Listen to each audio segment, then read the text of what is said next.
I always start off, I kind of have like this pre-fight ritual that I actually do. It's called NLP, like neuro-linguistic programming. Kind of like to bring my body and my mind back to the point in time where I was at my absolute best. All the spinning stuff, all the side kicks, all the flashy stuff, that makes people wrestlers real quick.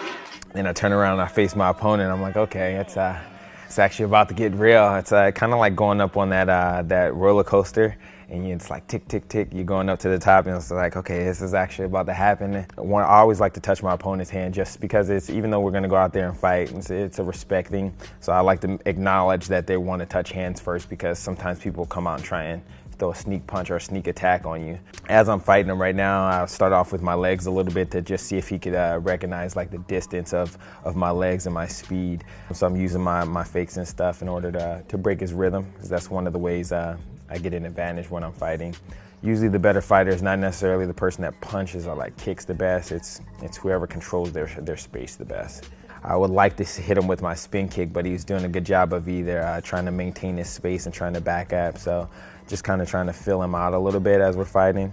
Then I threw my spin side to my cross, which is actually a pretty complicated technique. I think it just came out that way, honestly, because that's not something I would have planned right there. It just kind of flowed out naturally.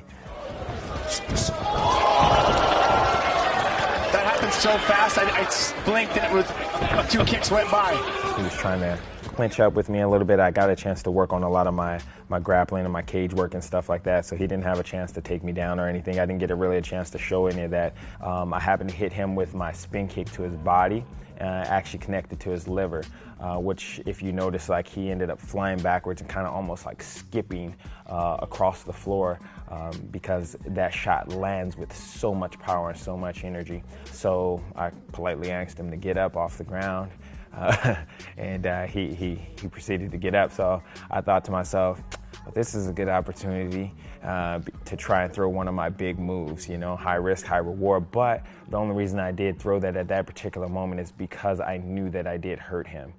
But I ended up throwing my Chi 720. It's one of those techniques that, it's like the merry-go-round. So if you put the quarter in, you gotta stay on for the whole ride. There's no jumping off. So as I started to spin, I saw him disengage and move away from me. So as I did the first rotation and I started going into the second rotation, I realized that he's moving away and I'm not going to actually be able to kick. So instead of throwing the kick, I landed and I closed the distance with my right hand. My coaches and everybody asked me, how did it feel? I'm like, it actually didn't feel like anything. It just like a hot knife through butter. It just slid right through and bam. The next thing I know, he was falling down, and the crowd went crazy, and the rest of the world did as well. That's why they call him the human highlight reel right there. That's the reason why.